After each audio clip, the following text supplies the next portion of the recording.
Bonsoir à toutes et à tous. L'équipe de l'ISM et l'équipe de la BULAC sont ravis de vous accueillir pour cette avant-dernière conférence grand public de l'année pour le cycle de l'ISM, cycle consacré cette année au contre-pouvoir dans les régimes à référence musulmane.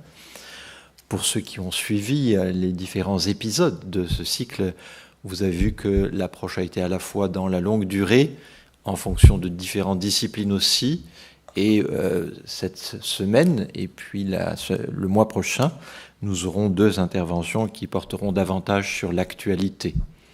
Ce soir, nous avons le plaisir et l'honneur d'accueillir notre collègue Ali Ben Saad, qui a une formation en géographie, si je ne me trompe pas, qui a travaillé pendant plusieurs années à Aix-Marseille, à l'université d'Aix-Marseille, à l'Institut de géographie, en lien avec l'IREMAM, le laboratoire important de l'université d'Aix-Marseille consacré au monde de langue arabe principalement, et qui est aujourd'hui professeur à l'université Paris 8, à l'Institut français de géopolitique, si je ne me trompe pas.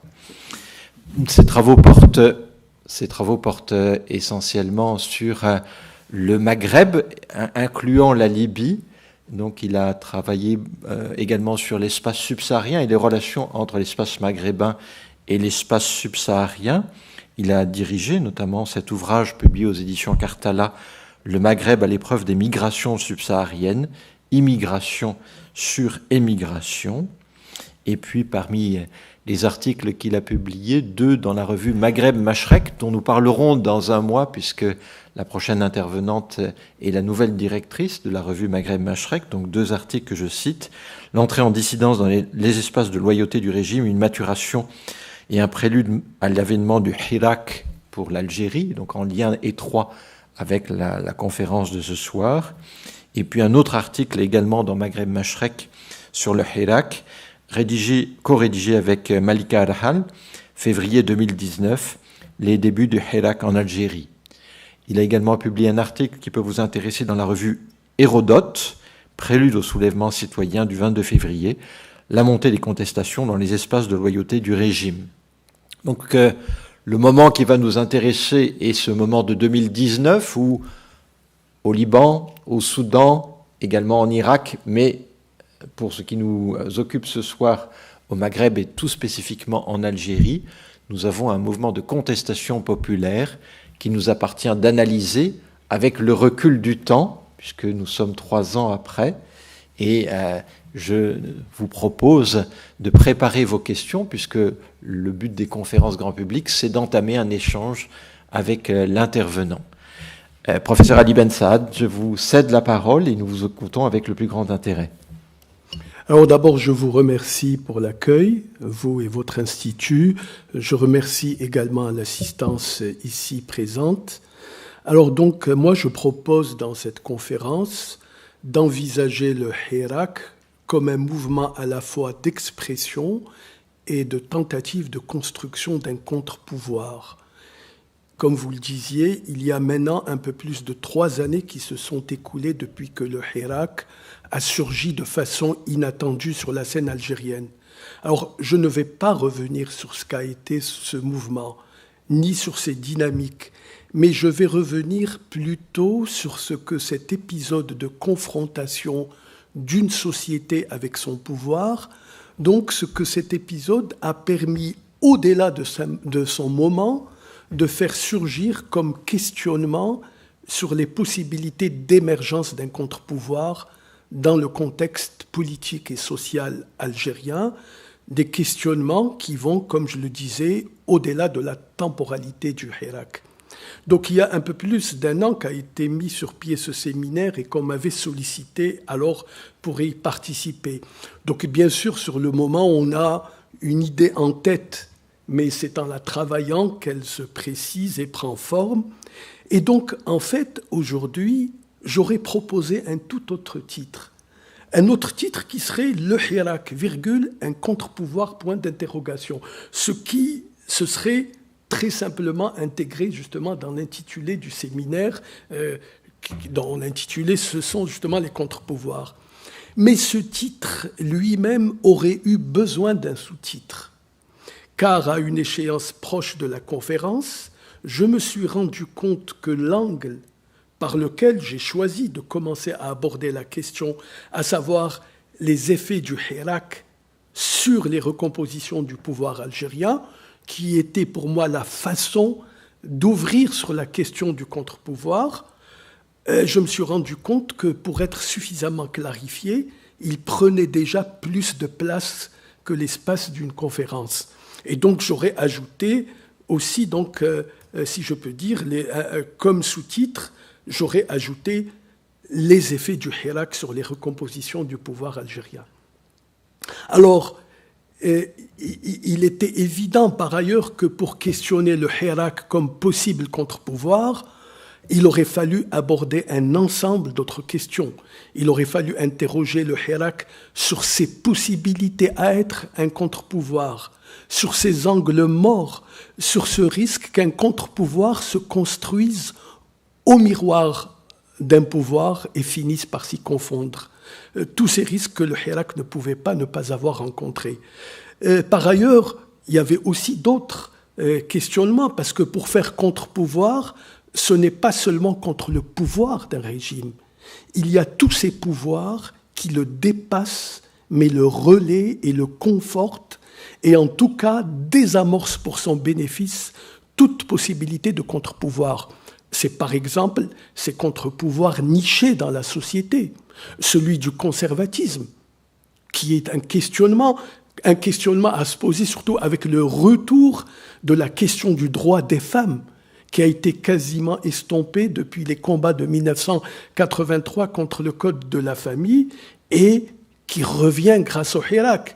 Il y a aussi celui du pouvoir qu'a pris l'islamisme sur la contestation dans notre région et l'hypothèque qu'il fait peser sur elle. C'est un aspect que j'aurais aussi souhaité aborder dans ma conférence et que j'avais défriché avec un questionnement. Est-ce qu'avec le Hirak, on est rentré dans une phase de contestation post-islamiste? Et est-ce que l'hypothèque islamiste est levée ou commence à l'être? Ce qui pose d'ailleurs en creux celle de la possibilité de l'entrée des islamistes en phase d'adjourniamento. Donc autant de questions, en fait, dont je me suis rendu compte que je ne pourrais les aborder, et peut-être qu'on les abordera avec vous dans le débat. Donc je me concentrerai sur cet aspect dont je disais qu'il aurait pu faire sous-titre, à savoir les effets du Hirak sur les recompositions du pouvoir. Je me limiterai à cet angle-là qui, pour moi, était déjà, si je peux dire, assez consistant à aborder. Alors donc je vais commencer par une évidence. La réalité et la prégnance d'un contre-pouvoir, elle se mesure à son impact sur le pouvoir. Alors, cet impact qui peut aller de la capacité à le contenir, c'est-à-dire à contenir le pouvoir, ou plus à l'acculer, ou alors, stade ultime, à le défaire, donc à des degrés divers à contrer le pouvoir dans ses fondements. Ce qui nous ramène donc à la question de la nature du pouvoir et de ses fondements, car c'est par ces fondements et l'effet contrariant sur ces fondements que peut se mesurer un contre-pouvoir et son impact. Et donc ce qui nous ramène à la question du pouvoir, et s'agissant de l'Algérie, il y a d'abord cette situation spécifique d'une difficulté à identifier la nature de ce pouvoir, notamment en raison de son opacité. Donc une opacité qui réduit souvent l'analyse à des supputations autour de faits et gestes dont il est difficile d'interpréter le sens autrement qu'en spéculation, comme ce fut le cas des criminologues au temps de l'Union soviétique. D'ailleurs, le dernier ambassadeur français qui a officié à Alger, avant celui-ci, et qui est resté plus longtemps que tous les autres ambassadeurs, puisqu'il a été exceptionnellement 2 fois ambassadeur à Alger, il nous apprend que le numéro 2 de l'ambassade avait la particularité d'abord d'être un grand spécialiste de l'URSS, où il a fait l'essentiel de sa carrière sous Brejnev et sous Gorbatchev, et que pour décoder les signaux politiques officiels, il appliquait la même grille de lecture et il lisait El Moudjahed, qui est l'organe officiel, algérien, comme il lisait auparavant la Pravda en URSS. Donc c'est pour dire un peu cette difficulté, si je peux dire, cette perception d'opacité qui entoure le régime algérien. Alors cette difficulté de type théorique à identifier la nature du pouvoir algérien, oui, qu'est-ce que j'ai fait? Donc elle se répercute, elle se répercute en difficulté politique et pratique à le contester et à le contrer. En effet, qui contrer pour faire contre-pouvoir? Et question qui se pose préalablement à comment le contrer. Et donc, une des propositions qui semble faire consensus, c'est de dire qu'en Algérie, le pouvoir, c'est l'armée. Cela d'autant plus, enfin, plutôt je dirais cela a d'autant plus l'apparence de l'évidence qu'un des acquis du Hirak a été de briser un tabou et une omerta du champ politique et d'attaquer nommément l'armée et de l'attaquer en la nommant et de l'attaquer sur son pouvoir politique et ses privilèges et de l'incriminer sur ses responsabilités dans l'impasse du pays. Mais dire qu'en Algérie le pouvoir c'est l'armée est en fait un raccourci. Un raccourci qui, par sa qualification approximative et grossière du pouvoir, empêche de prendre la mesure de l'impact profond qu'a eu le Hirak sur ce pouvoir, de la fonction de contre-pouvoir qu'a pu exercer le Hirak, qui, s'il n'a pas abouti à un changement de régime, a impacté profondément et durablement le pouvoir par la déstabilisation durable de ses fondements. Hirak, qui même avec sa disparition de l'espace public et la disparition de son expression organisée, continue à exercer une sorte d'hypothèque sur ce pouvoir. Alors, j'utilise le mot hypothèque dans son sens figuré, bien sûr, pas juridique et financier, donc ce sens figuré de gêne exercé contre le développement de quelque chose. Et effectivement, le Hirak continue à exercer une hypothèque sur ce régime qui fait que si de fait le régime perdure, il perdure dans une crise. Et en ce sens, malgré son reflux, le Hirak continue à fonctionner comme un potentiel contre-pouvoir, étant entendu que les potentiels ont aussi un effet de réel. Et revenons justement à ces fondements du pouvoir algérien. Et revenons à cette affirmation que le pouvoir algérien, c'est l'armée et que c'est l'armée qui est au pouvoir. Alors, il est vrai que l'armée constitue la colonne vertébrale du pouvoir, mais elle n'est pas à elle seule le pouvoir. Et même que la force de son pouvoir est justement de ne pas être à elle seule le pouvoir. Et tout en exerçant une influence ou un contrôle sur les affaires publiques, elle n'est pas, ou je dirais, elle n'a pas été impliquée directement et de façon permanente dans les processus politiques. Et en fait, c'est le principe même du pouvoir de type prétorien. Et l'Algérie, comme d'autres pouvoirs autoritaires dans la région, et je pense à ce qu'a été longtemps la Turquie, si on devait le définir, c'est un pouvoir de type prétorien. L'Algérie, donc, comme d'autres pouvoirs autoritaires, est un pouvoir de type prétorien. Et là, pour la suite, si je peux dire, de ma démonstration, je pense qu'il est peut-être utile de revenir sur le sens du qualificatif prétorien qu'on confond souvent totalement et abusivement avec militaire. Là aussi, une autre confusion.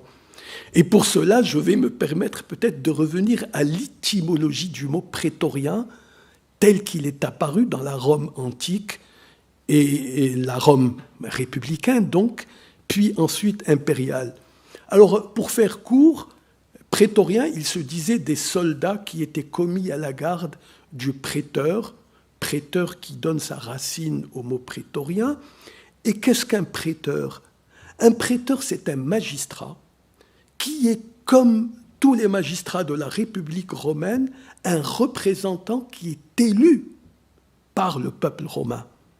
C'est en fait l'équivalent d'un sénateur spécialisé dans le domaine judiciaire et dont l'élection se fait par la convocation d'une assemblée populaire, celle de la population de Rome, et qui est dédiée spécialement à cette élection, et il est élu en principe pour un mandat d'1 an.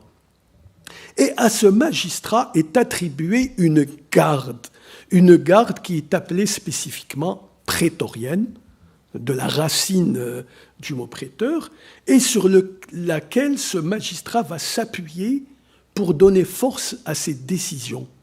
Donc, le pouvoir du préteur, il émane d'un processus politique, électif, civil, mais il est conforté par une garde militaire.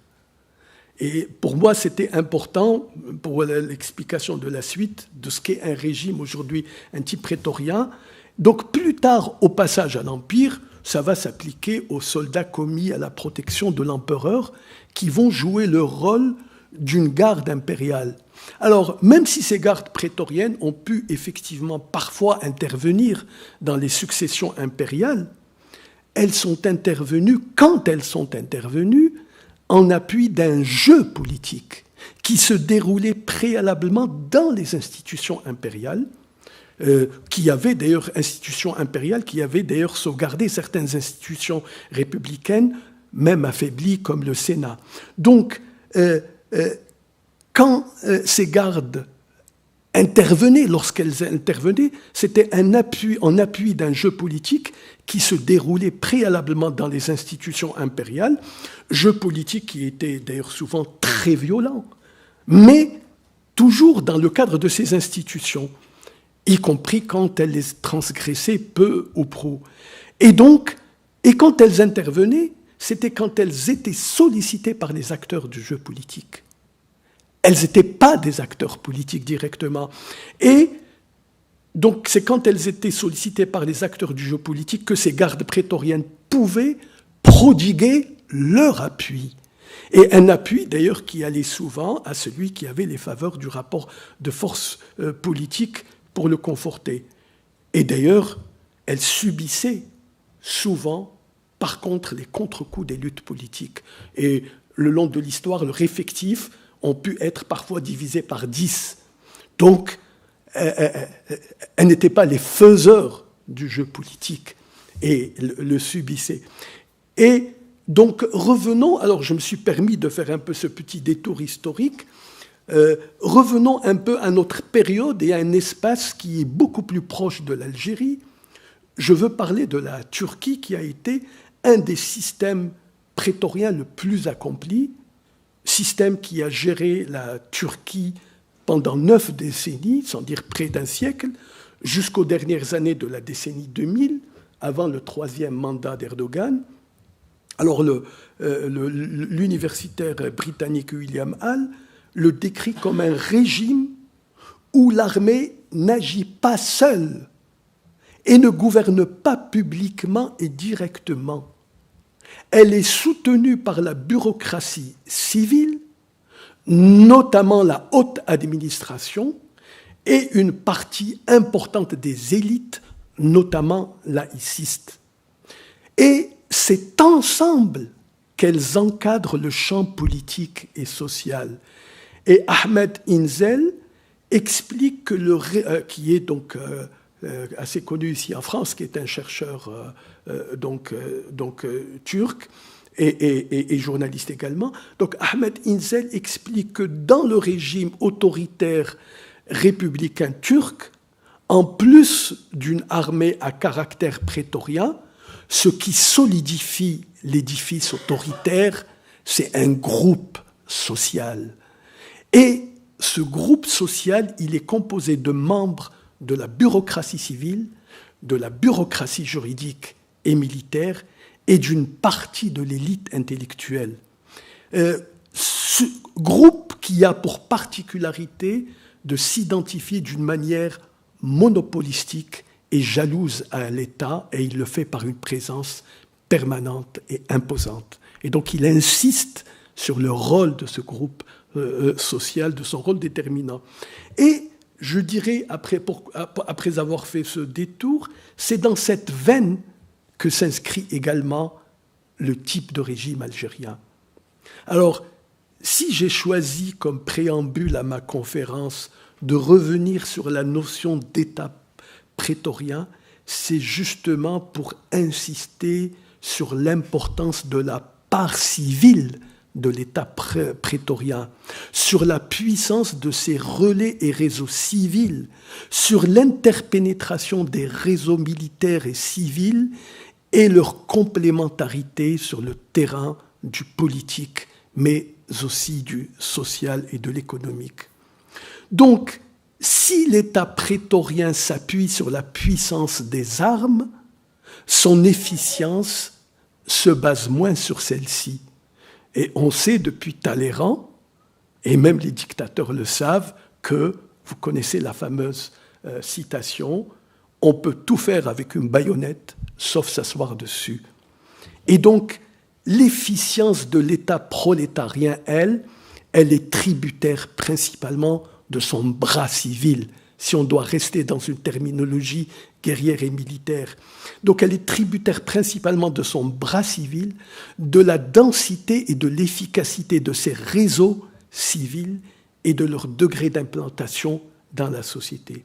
C'est pour cela, pour reprendre encore une fois l'exemple turc, où il y a une tradition de putsch, les putschistes, une fois le rappel à l'ordre fait, non seulement ils se sont toujours sentis obligés d'organiser rapidement des élections générales, mais aussi de faire des élections libres. C'est pas moi qui le dis, c'est Inzel. Et donc, des élections libres, c'est pour ça que dans ce pays, il y a un attachement à l'acte électoral et un très fort taux de participation. Et c'est pour cela, comme le dit encore Ahmed Inzel, il existe une longue tradition en Turquie de changement de gouvernement par élection libre. C'est d'ailleurs ce système qui a permis à Erdogan d'arriver au pouvoir. C'est comme cela que l'État prétorien turc a pu développer une résilience et une longévité exceptionnelle. L'armée intervient, elle fixe des lignes rouges, mais elle revient vers le civil. Elle ne revient pas seulement vers le civil pour l'instrumentalité, mais pour lui permettre aussi de s'exprimer parce que sa pérennité, si je peux dire, dépend de cela. Donc, une fois ceci clarifié, j'espère, donc la question principale que je voudrais aborder et qu'on pourrait poser de deux façons, ça dépend du point de vue où l'on se situe.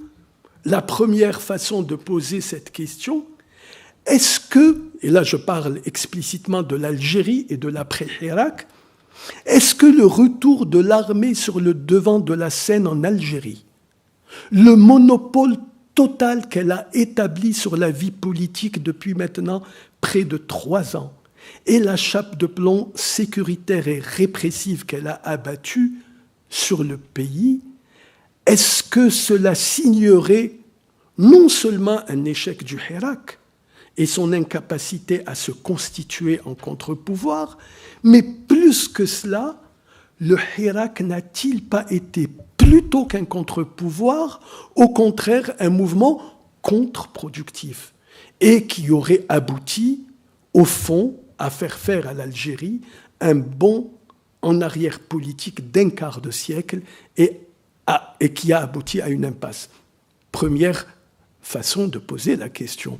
Deuxième façon de poser la question, est-ce que le Hirak, malgré son échec à aboutir à un changement de régime, plutôt malgré son échec à aboutir ni à un changement de régime, ni à une transition, est-ce que malgré son propre échec, non seulement à s'organiser comme force alternative, mais aussi son incapacité à se perpétuer dans l'espace public et son effacement sous le coup d'une répression qui a pu efficacement le démanteler, est-ce que malgré tout, le Hirak, même s'il n'a pas réussi à faire tomber le régime, est-ce qu'il n'a pas réussi non seulement à mettre le régime en crise durable, mais à en affecter les fondements, à la fragiliser structurellement, à le réduire au point que la question est permise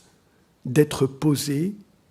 Est-ce que l'on n'est pas dans un régime qui est certes de même nature, mais d'un autre type, à savoir un régime qui a perdu ce qui en faisait la force, son caractère prétorien et justement cette complémentarité entre bras civils et militaires.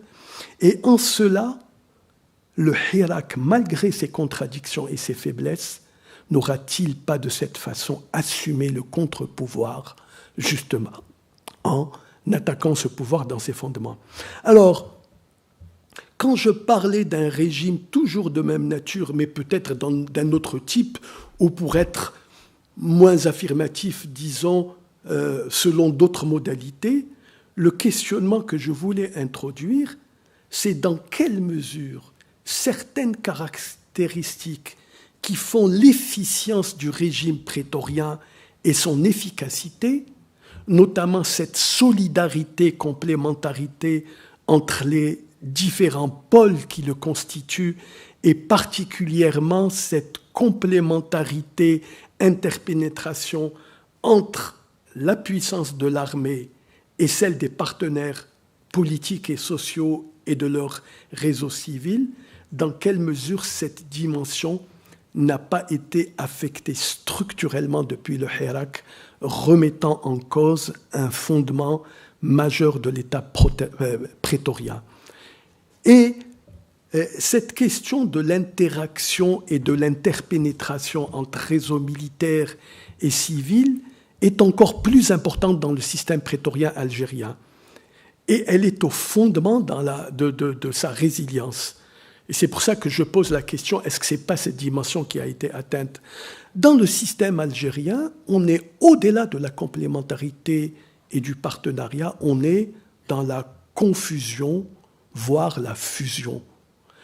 C'est le processus d'accès à l'indépendance et les modalités de construction de l'État national qui sont à la source de cette fusion-confusion, avec notamment le passage de l'action politique à la lutte armée généralisée contre la colonisation. Cette confusion a tout autant favorisé une évolution vers le mode prétorien qu'elle a aussi servi.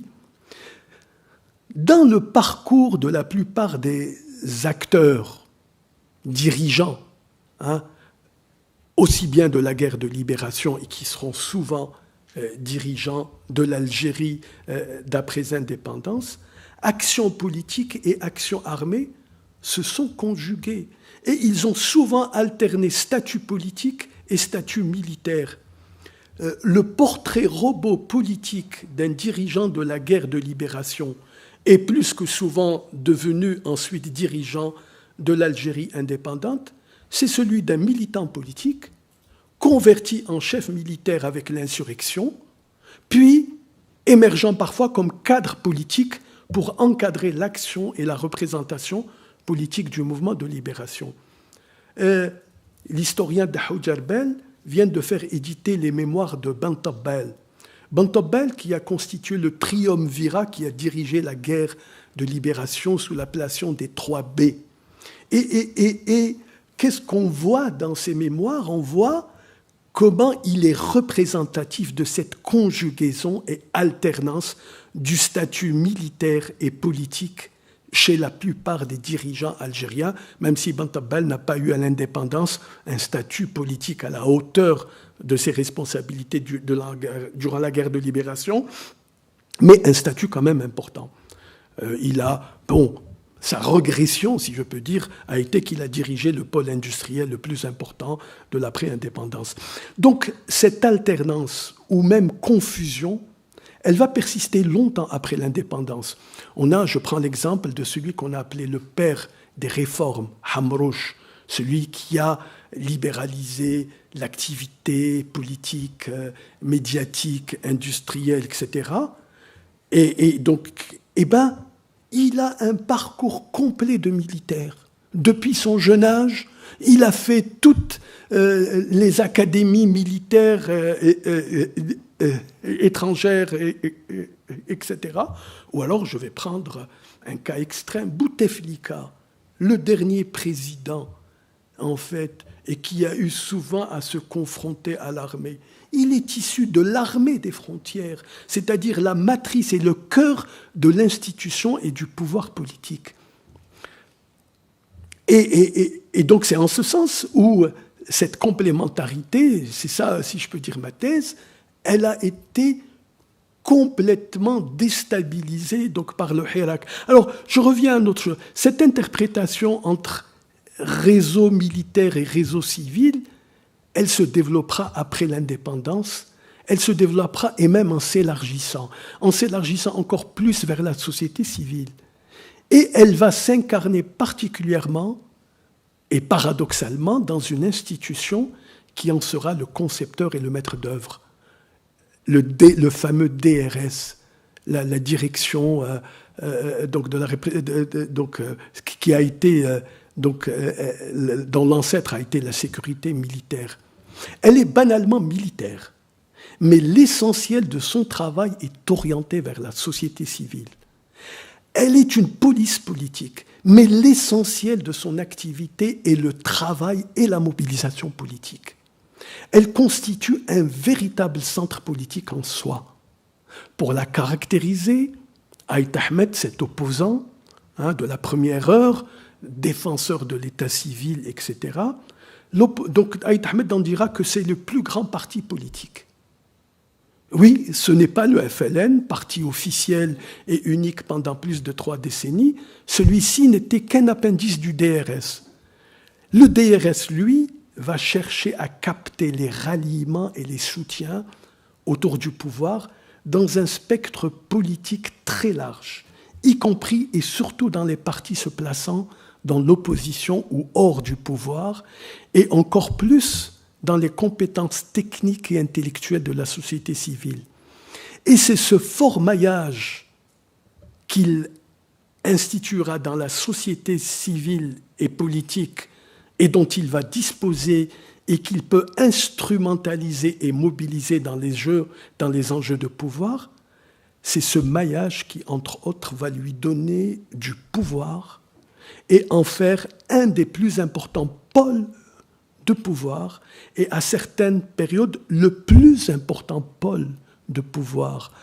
Et issu de l'armée et militaire lui-même, le DRS sera un pôle de pouvoir autonome de l'armée et même concurrent de l'armée et plus que souvent plus déterminant que l'armée, justement en raison de son rôle de connexion entre réseau civil et militaire et de ses propres réseaux autonomes, autant chez les militaires que chez les civils.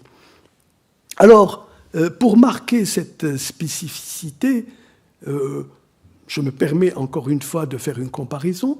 On peut faire la comparaison avec le Pakistan, un autre modèle autoritaire où, comme l'Algérie, l'armée joue un rôle central et où les services, comme le DRS, sont tout aussi puissants et tout autant manipulateurs. Pour ça, je n'ai pas besoin de vous citer un exemple. Je vous citerai l'exemple de la manipulation permanente des mouvements islamistes et de Al-Qaïda et de dire que Ben Laden était resté planqué pendant des années dans une ville qui était non seulement militaire, c'est la ville Abbottabad, et qui, à 50 km de la capitale, c'était une ville stratégique parce qu'elle constituait un peu un flanc névralgique de protection de la capitale qui est à moins de 50 km. Donc, y faire résider pendant des années Ben Laden, ça montre le degré de manipulation que pouvaient avoir ces services. Eh bien, au Pakistan, les choses se passent autrement. Je dirais même qu'elles se passent normalement et dans le sens inverse. Tous les chefs de l'armée pakistanais, sans exception, ont d'abord été chefs des services de renseignement. Et donc, tout aussi puissants que puissent être les services de renseignement, puisque c'est quasiment une case de passage obligatoire pour accéder à la plus haute fonction de l'armée. Mais les services ne sont qu'un échelon de pouvoir, un échelon subalterne, même s'il est parmi les plus élevés et surtout un échelon totalement intégré à cette hiérarchie, au contraire de l'Algérie où les services de renseignement échappent à l'armée, sont un pôle à part, sont un pôle de pouvoir à part, concurrent et parfois le plus déterminant. Et c'est là, je me permets un peu les déformations professionnelles de géopolitologue, de dire, dans les deux cas, en fait, les services de renseignement ont accompagné la naissance du pays et ont joué un rôle central. En Algérie, le Mal qui s'est chargé de l'espionnage, de l'armement, de la mobilisation, etc., et aussi au Pakistan. Donc, mais dans le cas pakistanais, le pays est né d'une rupture avec un cadre régional, puisque ça a fait la scission dans l'Union indienne. Et donc la conflictualité principale d'où est né le pays, elle est de type régional. Et la menace qui va être construite, elle sera et demeurera régionale. Donc, ces services très puissants et manipulateurs, ils vont être orientés vers la menace réelle ou construite, régionale, externe. D'où leur forte capacité de mobilisation de mouvements supranationaux, dont les mouvements islamistes, Al-Qaïda, etc. À l'inverse, en Algérie, les services sont nés d'un conflit contre un occupant sur le sol national, et avec un impératif, celui d'assurer l'affirmation d'un mouvement insurrectionnel qui était à ses débuts ultra minoritaire, coupé du reste de la classe politique et qui a cru, pour pouvoir s'affirmer, devoir imposer son hégémonie. Et cette lutte pour l'hégémonie, elle a mobilisé une part essentielle de ses énergies. Il y a eu la guerre avec le MNA. On sait qu'en France, l'essentiel du conflit, l'écrasante majorité des morts, ça a été dans cette guerre fratricide entre le FLN et le MNA. Mais il n'y a pas eu seulement que ça.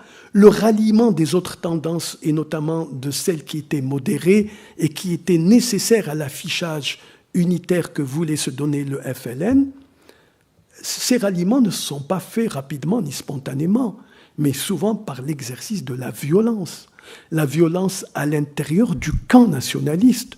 Je peux prendre l'exemple de Farhat Abbas, celui qui sera le président officiel du GPRA, du gouvernement provisoire de la République algérienne. Eh ben, il s'est rallié après que le FLN ait liquidé son frère pharmacien à Constantine, ma ville d'origine. Alors, si j'ai fait cette comparaison avec le Pakistan, etc., c'est justement pour expliquer pourquoi le DRS va être orienté vers l'intérieur. Et il va jouer un rôle qui ne sera pas uniquement sécuritaire, mais d'abord politique. Et il va être le véritable centre politique. Même le FLN, y compris au plus fort du temps du parti unique, il n'était qu'un appendice du DRS. Le DRS qui faisait et défaisait ses directions au gré des aléas des choix politiques. D'ailleurs, c'est comme ça là qu'on a... Enfin, on a parlé en Algérie de la notion de coup d'État scientifique. Ce sont ces coups d'État qu'organisait, si je peux dire, le DRS à l'intérieur du FLN depuis qu'il n'était plus parti unique et quand parfois il a pu manifester des velléités d'autonomie, notamment au temps de Mehri, qui avait une grande stature politique, tout comme d'ailleurs dans d'autres partis. Et donc, c'est ce DRS qui sera chargé de l'élargissement de la base de masse civile du pouvoir. Mais on peut se poser la question, mais pourquoi confier la tâche d'élargir la base de masse civile du pouvoir militaire, pourquoi la confier à un organe sécuritaire ? C'est qu'il ne s'agit pas de rassembler autour du pouvoir, mais d'aligner derrière le pouvoir. Et d'ailleurs, c'est la continuité de ce qu'a été le FLN pendant la guerre de libération, qui n'a jamais été un front, mais qui a été le ralliement contraint, quand je dis contraint, pas seulement par la force, mais aussi contraintes politiques, etc. Donc le FLN n'a jamais été un front, mais il a été le ralliement contraint de toutes les autres forces du mouvement national, en renonçant obligatoirement à leur autonomie et à leur identité politique et idéologique. Beaucoup de courants le savent, les communistes avaient leur maquis, leur armement, on parle de Maillot, qui a été un des grands fournisseurs, etc. Ben, tous ont dû s'autodissoudre donc, dans le FLN, et d'ailleurs beaucoup ont été liquidés pendant cette guerre de libération. Donc, ce ralliement, il a renforcé la lutte anticoloniale, mais il a aussi signifié la mise à mort de la pluralité qui caractérisait le mouvement national. Et c'est justement cette pluralité que le pouvoir se refusera depuis de voir revenir. Et donc, ainsi, dès l'indépendance, c'est autour de la question de la construction de l'État-nation et de sa souveraineté que le régime veut imposer le ralliement des autres forces politiques, et c'est autour d'elle qu'il va construire un narratif qui sera comme une sorte de contrainte idéologique au ralliement.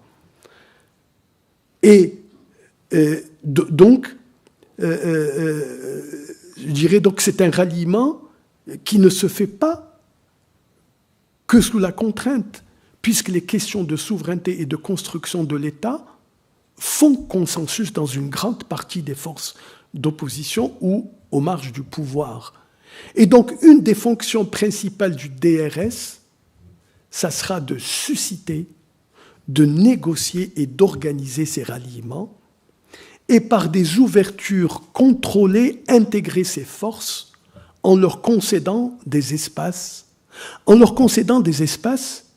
mais en les dépouillant d'abord ou à terme de leur autonomie, pour finir par les banaliser dans un champ politique dessiné par le pouvoir, avec pour maître d'œuvre le DRS.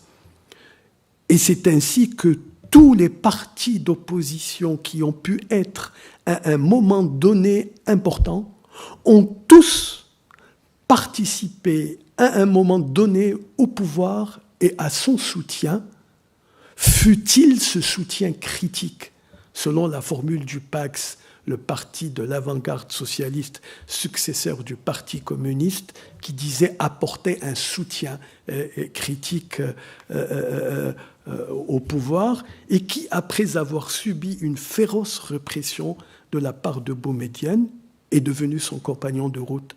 Le Parti communiste lui-même, donc son ancêtre, si je peux dire, avait, lui, avalisé lui-même sa dissolution par Ben Bella, avec comme contrepartie l'intégration de la direction du FLN au niveau du bureau politique.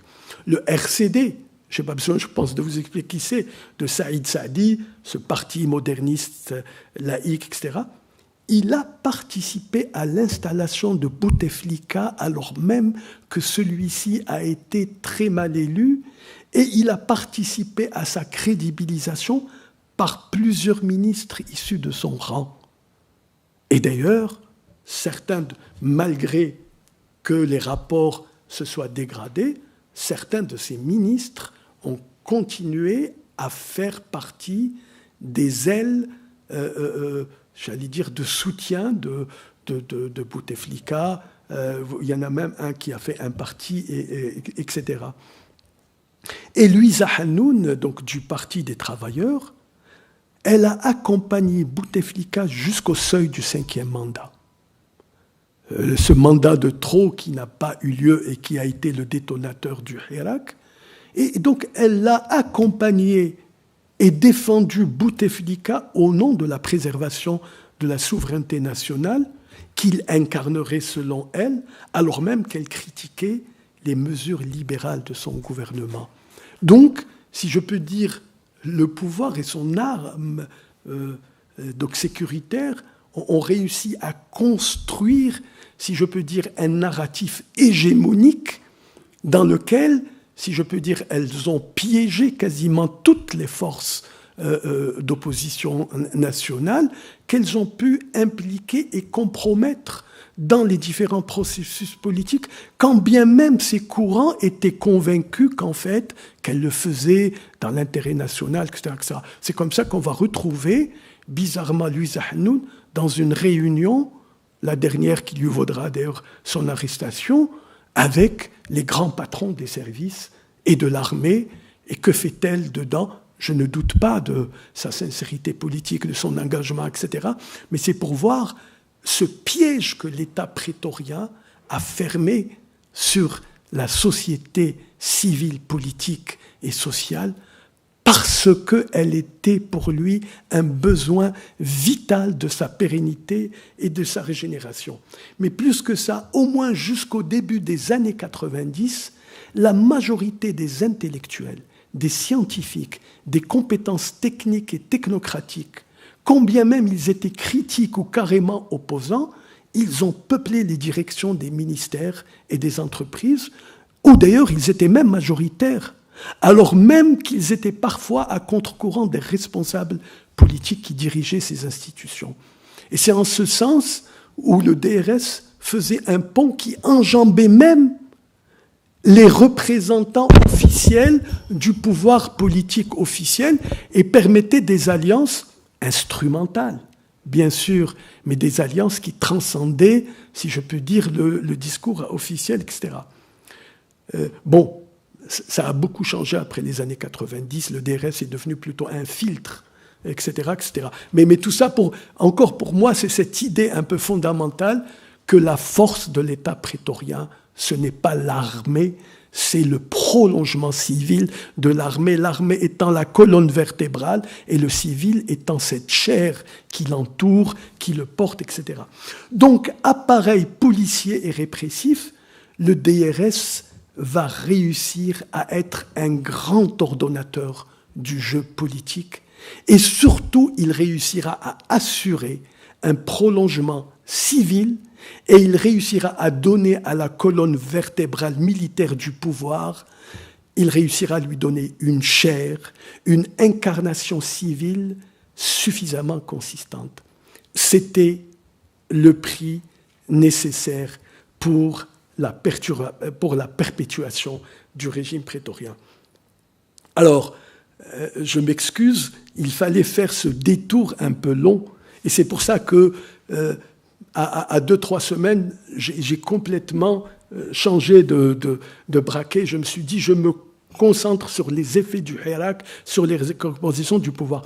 Donc il fallait faire ce détour un peu long par un éclairage sur des mécanismes de la nature du pouvoir pour justement mieux mesurer l'effet du pouvoir l'effet du Hirak sur le pouvoir, pour tenter de mesurer à quel point le Hirak a pu affecter le pouvoir et si, à défaut de le faire tomber, a-t-il pu le contenir, voire dans une certaine mesure l'acculer.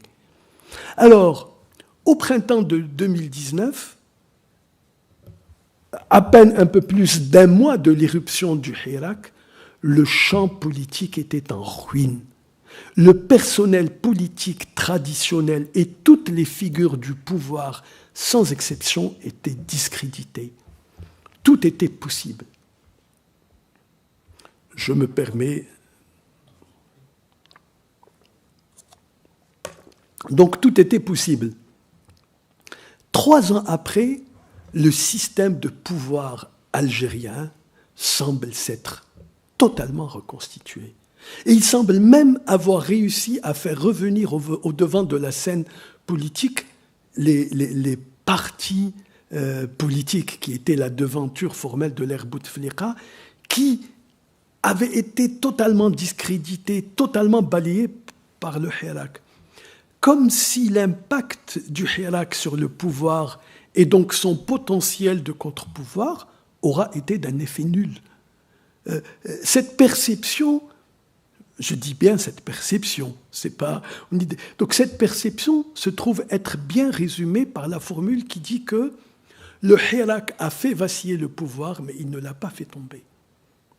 Et d'ailleurs, dans la même veine de perception, on pourrait ajouter qu'il ne l'a pas fait tomber, et même plus, il n'en a rien fait changer. Et il en a accru les travers, notamment les travers autoritaire. Alors, c'est ainsi que se présentent les apparences, justement.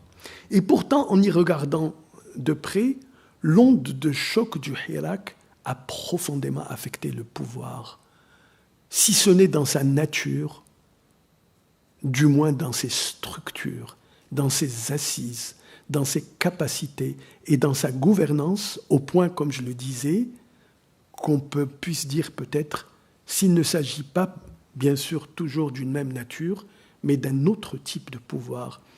On retrouve les apparences d'un même pouvoir, mais ce n'est plus le même pouvoir, mais son ersatz. Son ersatz dans le sens d'un substitut avec une moins-value, dans le sens d'un sous-produit dégradé. Enfin, cette reconstitution, elle demeure inachevée, aléatoire et incertaine, et on pourrait reprendre justement la formule précédemment citée qui dit que le Hirak a fait vaciller le pouvoir, mais il ne l'a pas fait tomber, mais en y ajoutant que si le régime n'est pas tombé, il vacille toujours. Il vacille toujours sous l'effet de l'onde de choc du Hirak. Il vacille depuis les manifestations monstres du printemps 2019, mais il continue toujours de vaciller sous sa menace potentielle. Alors, comme pour le Hirak, justement, un contre-pouvoir ne s'exerce pas seulement par son action, il s'exerce aussi comme potentiel avec des effets pourtant bien réels. C'est ainsi que le Hirak, qui, pour plusieurs raisons, a abouti à une impasse d'un point de vue organisationnel, il continue à peser sur le champ politique. Il continue à impacter le pouvoir qui se restructure principalement sous cette menace potentielle. Alors, pourquoi est-ce que je dis que nous sommes avec un pouvoir de même nature, mais peut-être avec un autre type de pouvoir ou d'autres modalités de pouvoir? Il y a d'abord cette place de l'armée. Et on revient donc à notre modèle prétorien. Il y a d'abord cette place de l'armée. L'armée, elle n'est plus au centre du pouvoir. Elle est tout le pouvoir. Elle est toute seule le pouvoir. C'est en ce sens que je veux parler d'un autre type de pouvoir. Il ne s'agit pas simplement d'un rétrécissement, mais il s'agit de cette désolidarisation entre les éléments de l'édifice prétorien. Cet édifice prétorien, il était fait de plusieurs atomes militaires et civils qui font la molécule et qui, quand on les désolidarise, eh ben, on détruit la molécule. Alors, ce n'est pas inhabituel que l'armée puisse ponctuellement intervenir directement et à visage découvert dans le champ politique. Elle l'avait fait précédemment, il y a 30 ans, avec donc le coup d'État, etc., des gens viristes. Et elle le fait chaque fois qu'elle estime que l'équilibre politique qui fonde la nature du pouvoir et ses intérêts sont menacés de rompre. Mais elle se hâte vite de se mettre en retrait et de pousser au-devant de la scène de nouveaux partenaires politiques pour administrer l'État et gérer la relation à la société. Et quand bien même elle se considère comme la colonne vertébrale de l'État, elle conçoit son rôle comme étant celui d'un régulateur, ce qui d'ailleurs lui permet de conforter une position un peu surplombante du champ politique et social. Mais cette fois-ci, elle demeure au devant de la scène. Elle souhaite rester au devant de la scène et elle insiste surtout pour le faire voir. Je me permets de boire, parce que je... Voilà.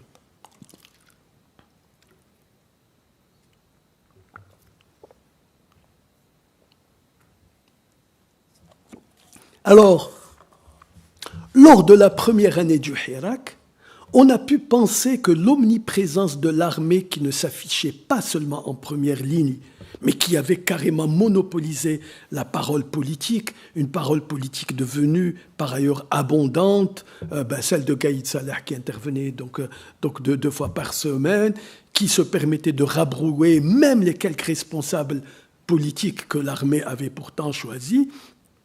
On avait pensé que c'était une situation transitoire qui était imposée à l'armée, qui était justement imposée à l'armée par le Hirak, qui avait réussi pendant quasiment une année à empêcher toute mise en place d'un habillage civil et particulièrement la tenue d'élections, puisqu'à 2 fois, donc, le Hirak avait réussi à empêcher les...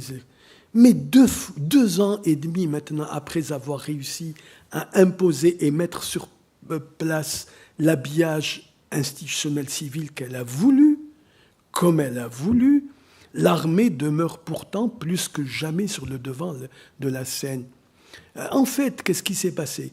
Après avoir utilisé les revendications du Hirak pour démanteler la totalité des réseaux politiques, administratifs, financiers et sécuritaires liés à l'ancien président, et qui d'ailleurs pour elle avait surtout le défaut d'être devenu trop autonome par rapport aux militaires. Donc l'armée, après avoir démantelé ces réseaux qui lui étaient devenus concurrents, l'armée n'a pas réussi, ou alors elle n'a pas voulu prendre le risque de trouver de nouveaux partenaires politiques avec suffisamment de densité sociale pour leur servir de couverture. Des partenaires qu'ils pourraient laisser agir avec une relative autonomie et qui leur épargneraient les devants de la scène. Ça veut dire, qu'est-ce que ça veut dire ça? Ça veut dire que l'armée n'a plus maintenant ce prolongement civil, politique et social, ce prolongement qui disposerait de ressources sociales, politiques propres, qui serait capable d'initiative et à même de gérer une autonomie relative, ce partenaire politique et social qui fait l'identité, la force et l'efficacité politique et sociale du système prétorien. Alors, et c'est en ce sens où moi je pense que l'armée est plus que jamais en fait fragilisée et que le système de pouvoir algérien, sous cette apparence de raidissement, est en fait fragilisé, atteint dans son atome, si je peux dire. Alors, jusque-là, bien sûr, c'est toujours l'armée qui a choisi le président, mais elle choisit toujours un candidat avec suffisamment de surface politique et sociale pour qu'il puisse avoir une prise sur la société et pour qu'il puisse la délester de la gestion de la vie politique au prix accepté que la présidence puisse devenir un pôle de pouvoir relativement autonome. Et c'est ce qu'a été toujours la présidence. Elle n'a jamais été vraiment sous la coupe directe de l'armée. C'était un pôle de pouvoir relativement autonome. D'ailleurs, cette relative autonomie, elle est même une garantie d'une efficacité dans le rôle qui lui est dévolu, celui de relais avec la société. Sans cette relative autonomie, elle ne pourrait pas accomplir donc cette fonction. On l'a vu avec Bouteflika, suffisamment autonome au point même de disputer des pans et des espaces de pouvoir à l'armée elle-même, mais toujours dans un consensus, etc., etc. Mais on l'a vu aussi avec tous ses prédécesseurs, la présidence adoubée par l'armée n'en est pas moins un pôle de pouvoir important en soi, bénéficiant d'une autonomie, une autonomie dont la limite est l'équilibre avec les autres pôles de pouvoir et le nécessaire consensus. Mais d'avoir été directement contesté par le Hirak et suffisamment ébranlé, l'armée ne s'est plus sentie en mesure de prendre des risques dans le choix de ses relais et partenaires civils. Bon, je suis à l'introduction, mais bon, alors... Bon, je vais grappouiller 5 minutes de plus. Donc, et à l'inverse des logiques prétoriennes consistant à choisir des partenaires qui, en plus de leur loyauté, ramènent dans leur corbeille à l'armée des réseaux politiques et sociaux suffisamment denses, c'est ce qui fait les bons mariages, hein, les bonnes dots. Et donc, l'armée a toujours choisi des partenaires qui ramènent cette dot de réseaux politiques et sociaux suffisamment denses. Ben, cette fois, l'armée, à l'inverse, parce qu'on croit qu'elle place des pions, non, l'armée fait des alliances, fait des mariages, fait des contrats, des échanges, dons et contre-dons, etc. Donc, mais cette fois-ci, à l'inverse, l'armée, parce que ébranlée, elle s'est méfiée de tout réseau politique. Elle s'est méfiée même des réseaux dont l'allégeance est acquise et qui, en raison de leur surface politique, seraient de tenter de prendre des initiatives qui pourraient avoir un effet de parasitage sur une armée qui est assez ébranlée, qui a vu apparaître des fissures qui la fragilisent. Et on va revenir, j'espère, sur ces purges incessantes qu'il y a actuellement, donc en sens un.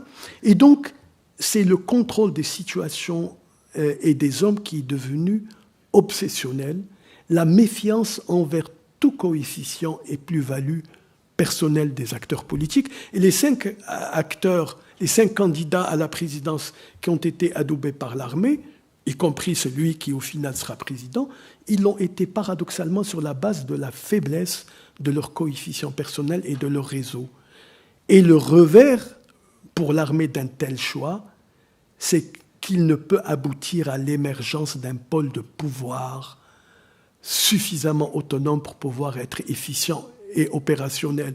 Et en fait, c'est ce qui condamne l'armée à la surexposition. Et je dirais, pour reprendre une image du BTP, ça a condamné l'armée à être à la fois le maître de l'ouvrage et le maître de l'œuvre. Le maître de l'ouvrage, c'est-à-dire celui qui commandite l'ouvrage, mais qui n'a pas la connaissance des détails et le savoir-faire de la réalisation, et le maître d'œuvre qui réalise l'ouvrage. Et donc l'armée, elle a refermé sur elle-même son propre piège, celui de l'isolement et de la surexposition. Et jamais, je dirais, pour utiliser une formule consacrée, la muette n'a été aussi bavarde. Un chef d'état-major dans la tradition politique et militaire algérienne ne parle jamais. Il y a eu en 2004 un chef d'état-major qui a fait part discrètement de ses états d'âme à l'égard de Bouteflika. Il a été démissionné par ses propres pairs. Avec Gaïd Saleh, on pensait que c'était lié à une situation exceptionnelle, mais là, nous avons une armée qui parle régulièrement en son nom propre pour revenir sur la politique gouvernementale, l'évaluer, l'apprécier, pour distiller ses propres orientations. Le chef d'état-major, je parle de l'actuel, il fonctionne comme une doublure visible du président. Et il n'hésite pas à intervenir, à commenter les faits du quotidien politique et social comme une sorte de commissaire politique. Il n'y a aucune manifestation ou apparition publique du président sans être encadré par les militaires et particulièrement le chef d'état-major. Et là, je voulais vous faire voir 3 photos, pardon. J'espère qu'on réussira à les...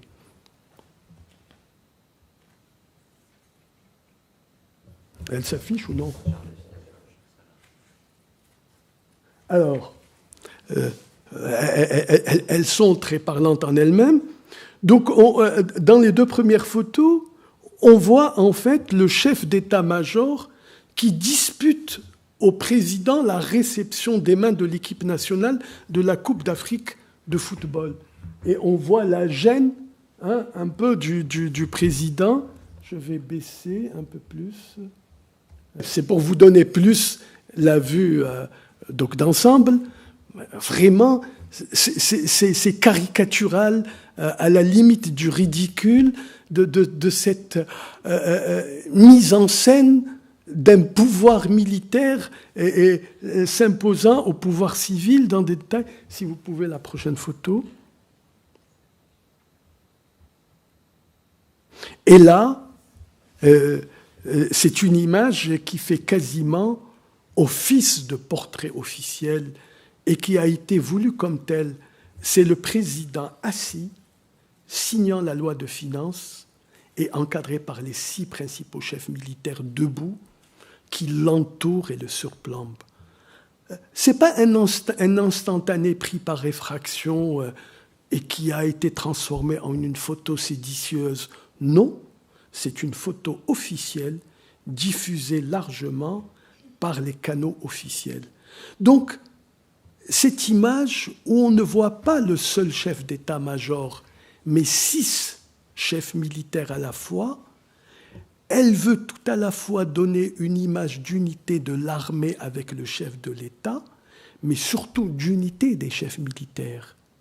C'est aussi une image qui dit qu'il n'y a pas un chef de l'armée qui a émergé et qu'aucun des 6, voire peut-être plus, qui ne sont pas sur la photo, n'a l'intention de s'effacer au profit d'un chef incontesté. Et ça me permet de faire une transition vers le deuxième impact important du Hirak sur le pouvoir. Le régime n'a toujours pas retrouvé une centralité. Sa reconstitution reste aléatoire, incertaine et surtout inopérationnelle. Il n'y a toujours pas de configuration politique du pouvoir qui se dessine. Le résultat en est une instabilité avec son corollaire, la paralysie. C'est pour cela que, si le pouvoir n'est pas tombé, il vacille toujours. Le régime n'a pas toujours retrouvé une centralité, surtout parce que l'armée n'a toujours pas retrouvé une centralité. L'onde de choc qui a mis à bas l'édifice institutionnel. Bon. C'est vous qui choisissez. Oui. Ça se termine à 8h.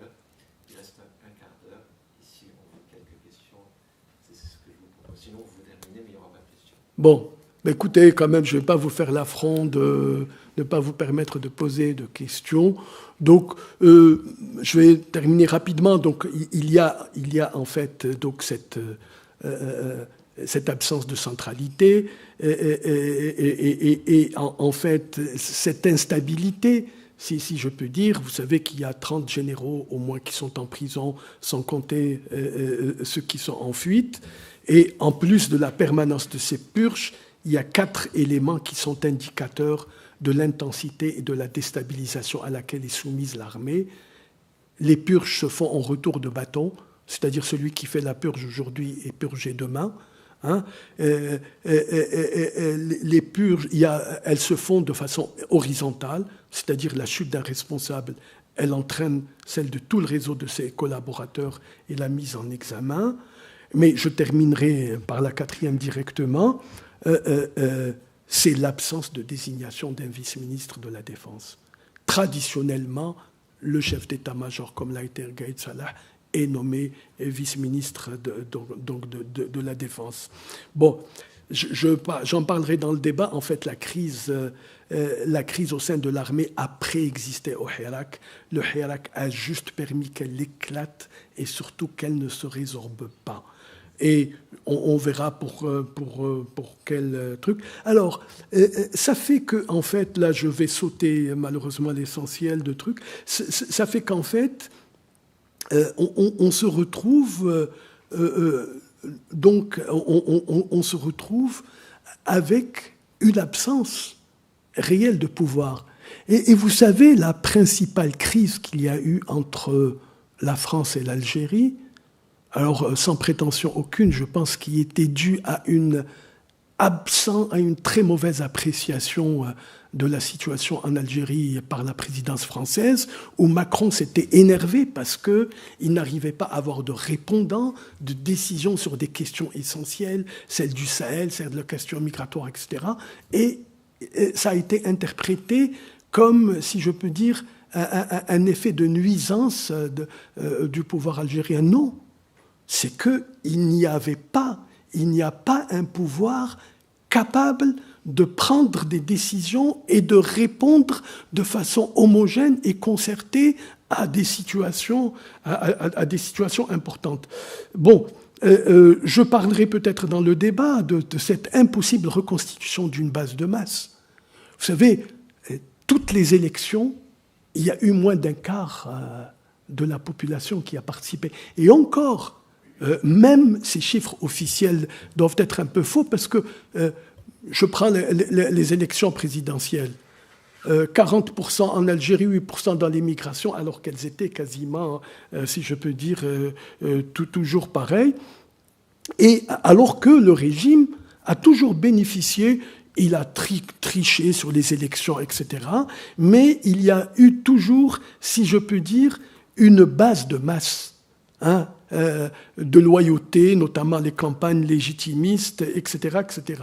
Et puis, si je peux dire, je terminerai donc par de petits exemples, le pouvoir et ses services, non plus, si je peux dire, le savoir-faire et des capacités. Donc, je donne par exemple un exemple. Tous les scénarios échafaudés, si je peux dire, par l'État pour reconstituer un semblant de façade politique et civile, tous les, comment est-ce qu'on dit, ce mot que j'oublie quand on auditionne des acteurs ou autres, en fait, ils ont fait faux. Je donne deux exemples. Le ministre qui avait été choisi pour être ministre représentant de l'immigration algérienne, hein, il s'est avéré finalement, et c'est la diaspora qui l'a dénoncé, qu'il avait la nationalité française, et plus que cela, quand il a été mis au-devant de la réalité, il a préféré plutôt abandonner la nationalité française, plutôt conserver la nationalité française et abandonner son poste de ministre. Autre fait, on découvre qu'un député, en fait, qui a été élu par cette nouvelle Algérie, est un légionnaire dans l'imaginaire historique, politique algérien, avec ce qu'a pu faire la Légion en Algérie, et sachant que le pouvoir base sa légitimité justement sur cette histoire, etc., c'est quelque chose de... Alors, tout cela, pour savoir un peu comment, si je peux dire, ces scénarios marchent mal, c'est que ce n'est pas faute d'avoir une présence sécuritaire très importante en France du système algérien. Moi, je dirais qu'en dehors des capitales régionales, le système sécuritaire algérien est plus important à Paris et à Marseille que dans beaucoup de villes algériennes, par exemple de l'intérieur. Vous savez que je ne livre pas un secret d'État. Les consuls algériens sont tous issus de la direction nationale de la sûreté nationale, et pas à n'importe quel niveau. Celui qui a été consul quasiment inamovible d'Algérie à Marseille pendant quasiment 40 ans, c'était le numéro 2 de la DGSN. Donc, c'est pour dire à quel point, justement, c'est-à-dire qu'en perdant son prolongement civil, le pouvoir actuel a perdu même son expertise, si je peux dire, sécuritaire et militaire. Bon, je suis désolé, encore que j'ai dû rabattre l'essentiel de ma démonstration, j'ai pas pu la faire. Bon, j'espère qu'on se rattrapera un peu dans le débat et qu'on nous permettra d'aller 10 minutes au-delà de 20 heures. Merci beaucoup. On vous aurait écouté 2 heures, mais le problème, c'est le bâtiment et puis surtout ceux qui nous accueillent dans ce bâtiment, qui viennent bénévolement et qui quittent. Et donc, c'est pour ça qu'on est un peu contraint par les horaires. Donc, vous êtes un orateur hors pair. Encore une fois, on vous aurait écouté très longtemps, mais je laisse tout de suite la parole, regardez, à ces personnes qui veulent vous poser des questions. On commence par le plus âgé ou la plus jeune? Je suis votre élève, M. Ben Saad. Hein? Plus jeune. Je suis votre élève, madame, M. Ben Saad. Bon, non, normalement, donc vous ne posez pas de questions. Dans un article publié le 6 mai 2019, le politologue Rachid Waïsia constate que les oligarques, en plus des politiciens et militaires, constituent la troisième composante du régime algérien dans la mesure où, je cite, « la manne pétrolière a créé des fortunes locales, notamment entre 2005 et 2015, donc sous Bouteflika, en parallèle de l'enrichissement de l'armée nationale populaire grâce aux hydrocarbures, faisant d'elle une armée rentière et patrimoniale, ainsi capable d'ingérer dans les affaires politiques. À noter que les hydrocarbures constituaient jusqu'à 35% du PIB, 75% des recettes budgétaires et 95% des recettes d'exportation en 2019. Ma question est donc la suivante. Le refus de diversifier l'économie algérienne résulte-t-il d'une volonté du régime de se maintenir à tout prix au pouvoir ?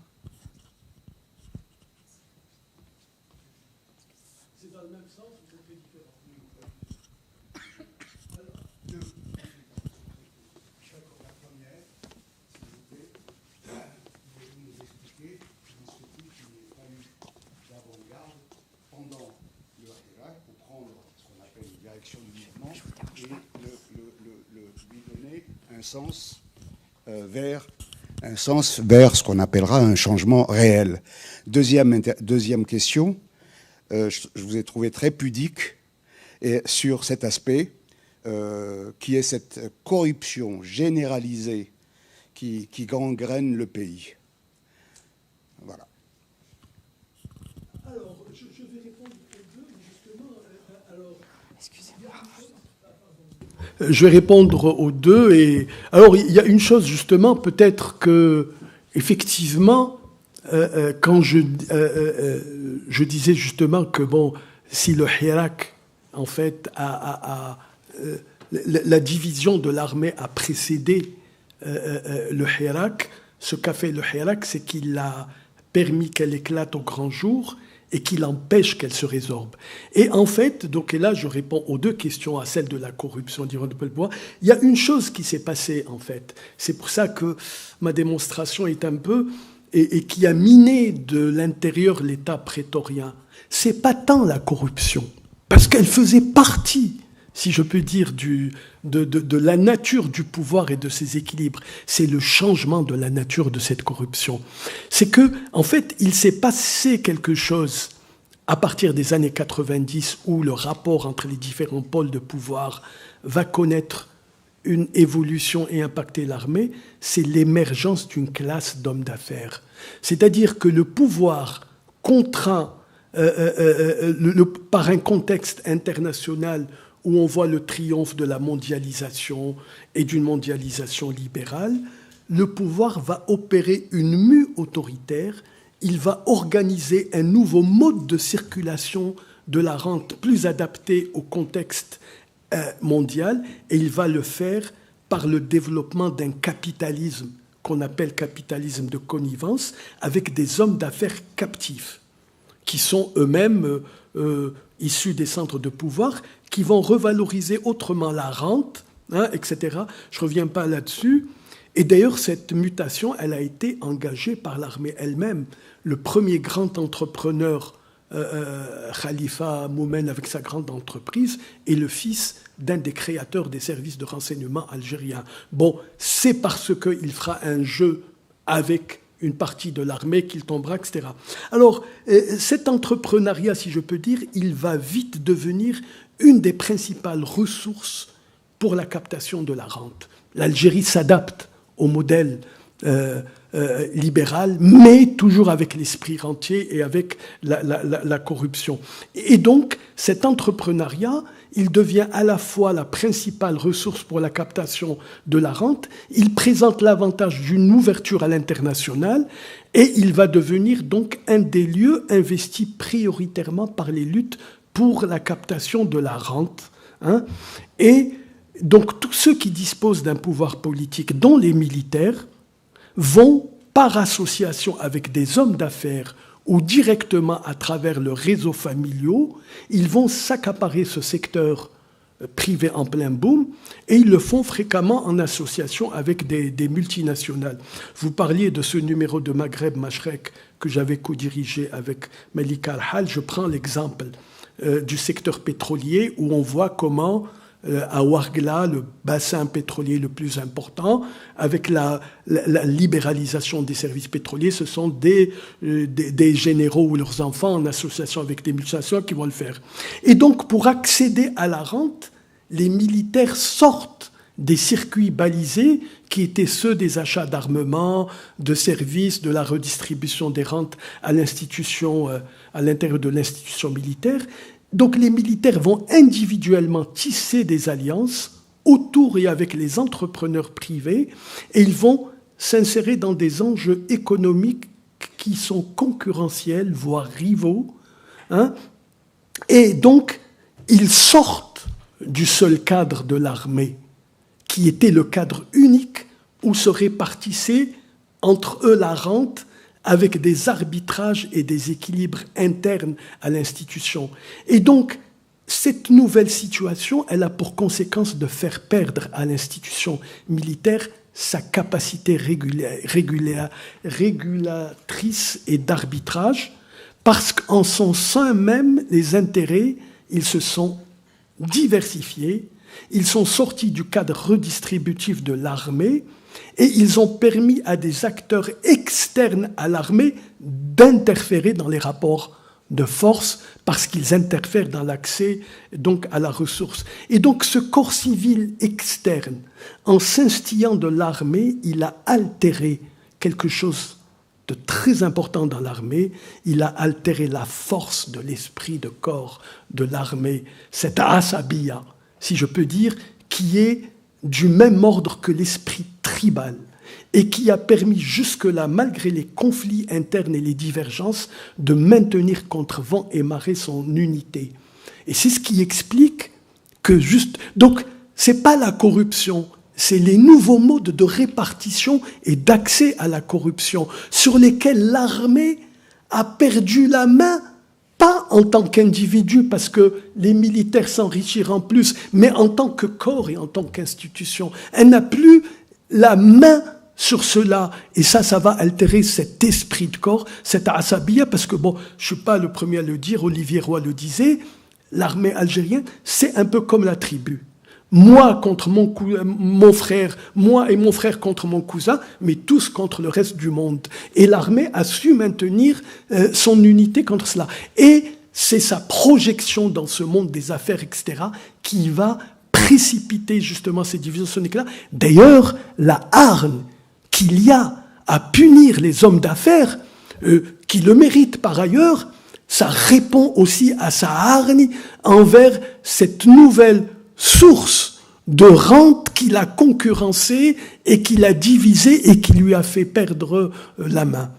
Alors, l'autre réponse, qui aurait nécessité une autre conférence, je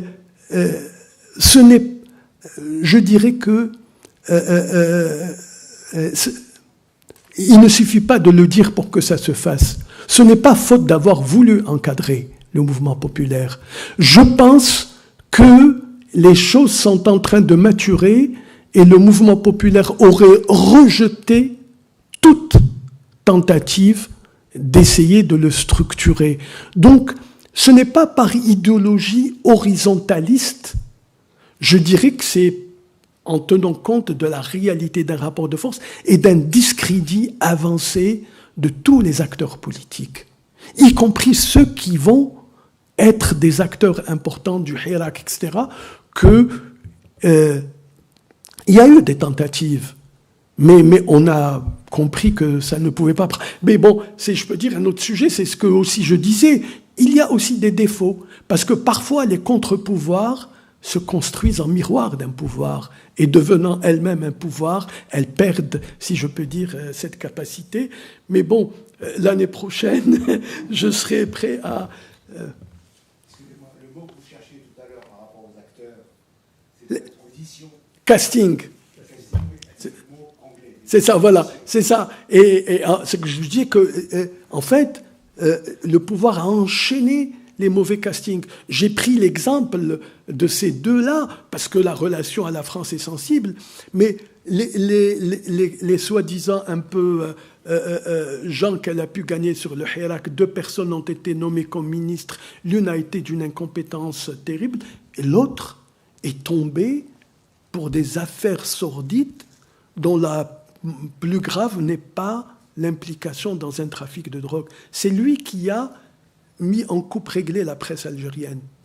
Vous voyez un peu, donc c'est en cela que je dis, nous sommes dans un pouvoir de même nature, mais d'un autre type, et qui a été immensément, considérablement fragilisé. Et je m'excuse auprès de vous, en fait, de ne pas avoir un peu pu aborder justement la réalité de ces mécanismes, comment ils ont été altérés. Je pensais que, comme dans mes cours, je ferais amener les choses graduellement et bon, finalement, le temps n'a pas suffi. Vous nous avez donné quand même des clés. Hein, oui.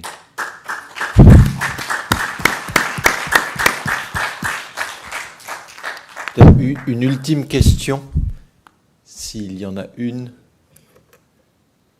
Moi, j'en ai une sur la question générationnelle, dont vous n'avez pas du tout parlé. Tebboune est le premier président qui n'était pas adulte, il a 17 ans en 62, qui n'était pas adulte pendant la guerre de libération. Donc on arrive à ce moment clé où les acteurs qui sont au premier plan, même s'ils sont subordonnés à d'autres acteurs, n'ont plus ce passé personnel lié à ce qui fonde la nation algérienne contemporaine. Qu'est-ce qui se passe? Alors, il vous introduisait un autre aspect que j'ai dû squeezer. Il se passe que, heureusement qu'il y a la biologie, si je peux dire, et que la biologie joue un rôle aussi dans la reproduction idéologique. C'est que aussi, donc, la légitimité, qui est un fondement essentiel de ce pouvoir, la biologie commence à la remettre en cause. Mais, vous savez, dans la fonction de contre-pouvoir qu'a pu faire le Hirak, ça a été de se réapproprier l'histoire algérienne et de remettre au devant de la scène sa pluralité. Et ce que Benjamin Stora appelle un retour d'histoire, le Hirak a été, pour beaucoup et pour l'essentiel, ça, aucune manifestation sans un portrait d'acteurs importants du mouvement national, etc., et qu'on appelle à témoin contre le pouvoir. C'est-à-dire que le retournement, si je peux dire, du logiciel idéologique du pouvoir contre lui-même, et effectivement, cette réappropriation de l'histoire est un des éléments clés et important de ce Hirak. Voilà. Et alors, bon, je pense qu'on peut s'ajouter 5 minutes s'il y a des gens qui veulent poser des questions.